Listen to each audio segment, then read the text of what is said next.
fui parte del panel intergubernamental de cambio climático y de la Comisión para Políticas del Desarrollo de Naciones Unidas, justamente con el tema de los impactos ambientales de la energía. Así que muchas gracias por la invitación.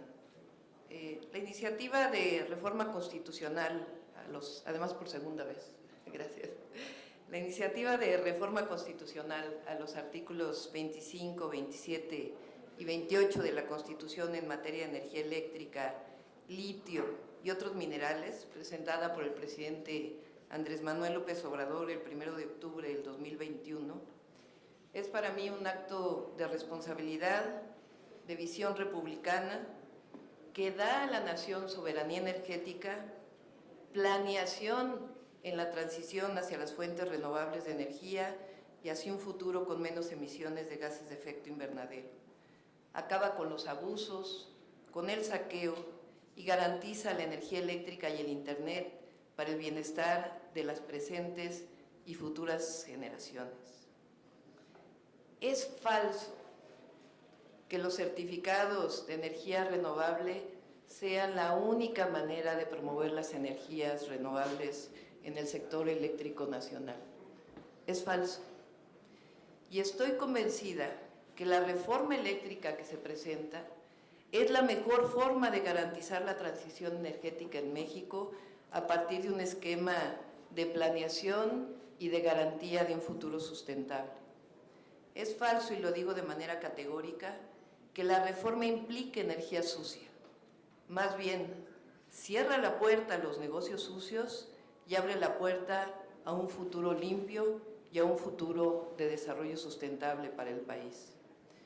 Durante años no se desarrolló la energía renovable porque desde el gobierno federal se estableció un esquema en donde evitaba que Comisión Federal de Electricidad invirtiera en energías renovables, apostándole todo al gas natural.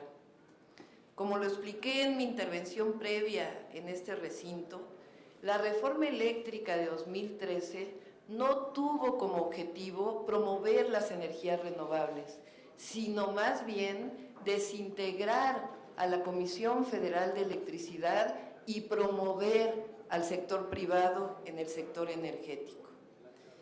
¿Por qué digo esto?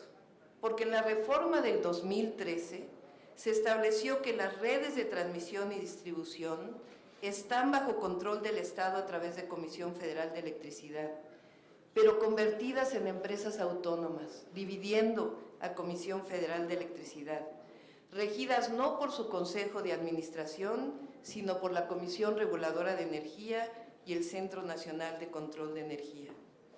El parque de generación de la Comisión Federal de Electricidad fue fragmentado de manera arbitraria en 6 empresas subsidiarias autónomas, sujetas nuevamente a organismos externos. Se fragmentó también la subsidiaria de suministro básico y otra subsidiaria de distribución que antes estaban integradas en la gerencia de comercialización, también sujetas a decisiones externas. Se creó la filial CFE Calificados, cuya función principal es la de comprar a los generadores privados para vender a los grandes consumidores.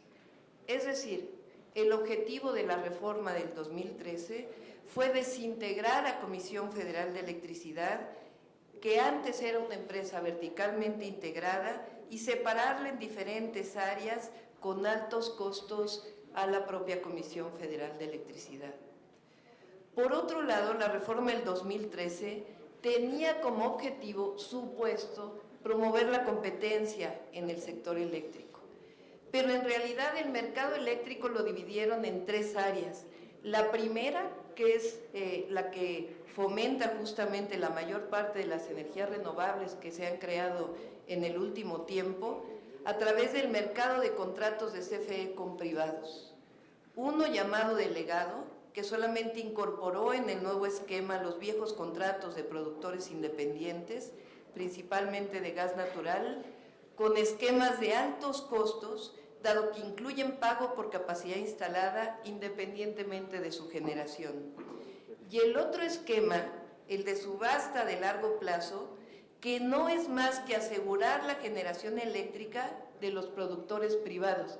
Y aquí sí, con la diferencia con la anterior ponente, quiero mencionar que en estas subastas no se le permitió a Comisión Federal de Electricidad participar, de tal manera que la mayor parte del supuesto mercado eléctrico en realidad es que CFE contrate con privados la energía que se genera. Lo anterior a 2013, a partir de contratos principalmente de plantas de ciclo combinado basadas en gas natural, y la otra a partir de estos contratos de subasta que establecieron el apancalamiento de los privados a través de Comisión Federal de Electricidad para un mercado que en realidad no existe, porque es Comisión Federal de Electricidad quien compra toda esta energía eléctrica. El segundo esquema es el mercado eléctrico mayorista, donde se establecen contratos entre privados para grandes generadores y consumidores. Y en este caso de este segundo esquema, no se toman en cuenta los costos totales de la operación del sistema eléctrico. Esto es, los servicios de respaldo que se requieren para las fuentes renovables variables.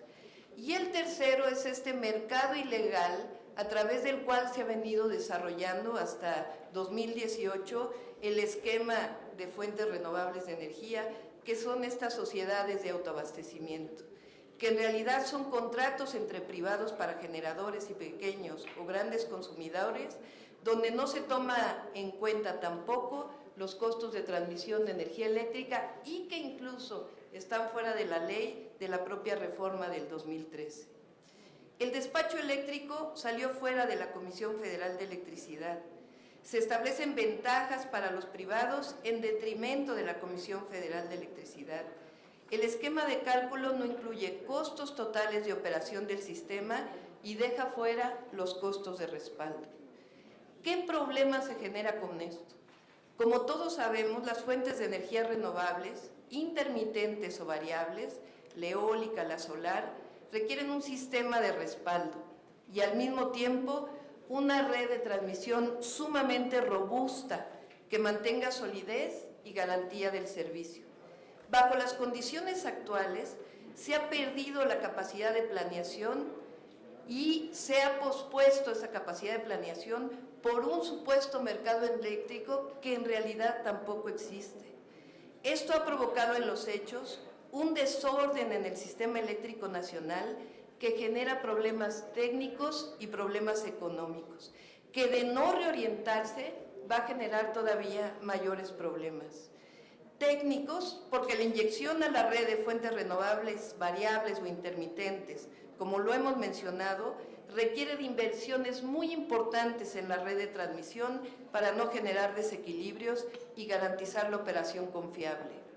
Hay que recordar que solo Comisión Federal de Electricidad puede invertir en la red de transmisión por la Constitución. Sin embargo, hacerlo en un esquema en donde lo han dejado sin recursos y sin la remuneración adecuada por los servicios de transmisión, produce al final un subsidio a los generadores privados y una desincorporación del sistema eléctrico nacional y un debilitamiento de la red de transmisión. La propuesta con la reforma que se presenta desde mi perspectiva es muy clara. Se trata de ordenar el futuro, de ordenar la transición energética, de ordenar la incorporación de las fuentes renovables de energía con base en criterios técnicos, económicos y de planeación, no de una supuesta competencia económica que en realidad no existe. Repito, las fuentes renovables de energía y su desarrollo no requieren de los certificados de energía, sino realmente de una planeación clara y de la integración del sistema eléctrico nacional a partir de una definición económica, técnica y donde el medio ambiente sea un elemento sustantivo. Hace algunos años, con un alumno de doctorado, que por cierto está aquí conmigo, publicamos un artículo académico donde con base en un modelo desarrollado en Dinamarca, diseñamos un México con fuentes renovables de energía. Pero en el mismo artículo que está publicado, analizamos la importancia de un sistema robusto, donde la base de generación esté garantizada y el potencial de energías renovables se ha planeado, conociendo los efectos de la generación intermitente. El almacenamiento de energía, la electromovilidad, el hidrógeno verde, la bioenergía, el rebombeo hidráulico combinado con solar o eólica tienen un enorme potencial en el país y ahí lo describimos, pero debe hacerse con planeación y fortaleciendo la soberanía y fortaleciendo el acceso. Por otro lado, en otro de los estudios que desarrollamos en su momento, con una serie de investigadores alemanes, hacemos un análisis de los impactos sociales de las fuentes de energía renovable en distintos lugares del mundo. Y en particular hacemos un análisis de los impactos sociales que ha generado el desarrollo de la energía eólica en el sureste de México, caracterizada en mucho por el despojo, la falta de planeación y la imposibilidad de los beneficios sociales para los habitantes del Istmo de Tehuantepec. La sustentabilidad energética no puede darse sin las 4 aristas: soberanía, bienestar, desarrollo económico y disminución de los impactos ambientales, incluido el cambio climático global. La mayor parte de los países del mundo han dejado de lado ya el esquema del mercado eléctrico y han orientado sus esquemas hacia un esquema de planeación con base en la sustentabilidad energética de sus naciones. Esto es precisamente lo que se plantea en esta reforma energética eléctrica que plantea el presidente de la República. Todos queremos una transición energética hacia energías renovables que mitiguen el cambio climático. Y México y sus grandes recursos tienen muchísimo que aportar en ello. Pero necesariamente el futuro energético no puede sustentarse exclusivamente en el tema ambiental. Las 4 aristas del desarrollo sustentable son definitivamente indispensables. La soberanía del sector energético lo buscan todos los países del mundo y México no puede ser la excepción. El bienestar de la población es un eje fundamental del sector energético nacional. Sin él no estaríamos hablando de un futuro sustentable para México. El desarrollo económico con base en una planeación integrada y finalmente la disminución de los impactos ambientales como parte de un desarrollo sustentable. Así que en esta perspectiva, el esquema que se plantea en donde el 54% de la generación sea de Comisión Federal de Electricidad y el resto sea inversión privada, en un esquema de planeación hacia la transición sustentable de nuestro país, es fundamental. Y en esta perspectiva es fundamental hablarle a los jóvenes, a las jóvenes, porque en efecto el tema del cambio climático es evidente y tenemos todos que estar en este tema. Pero no podemos hacerlo si no tomamos en cuenta el saqueo que ha habido en nuestro país, si no tomamos en cuenta hacia quién son los grandes beneficios del desarrollo de nuestro país. Y no podemos seguir impulsando el desarrollo en donde sean unos cuantos los que se benefician y unos muchos los que no se benefician. Así que hablándole a las y los jóvenes es un tema de cambio climático, pero es un tema también de bienestar, es un tema de acabar con las desigualdades y es un tema en donde el futuro sustentable del país pasa necesariamente por un estado de bienestar, pasa necesariamente por disminuir los impactos ambientales,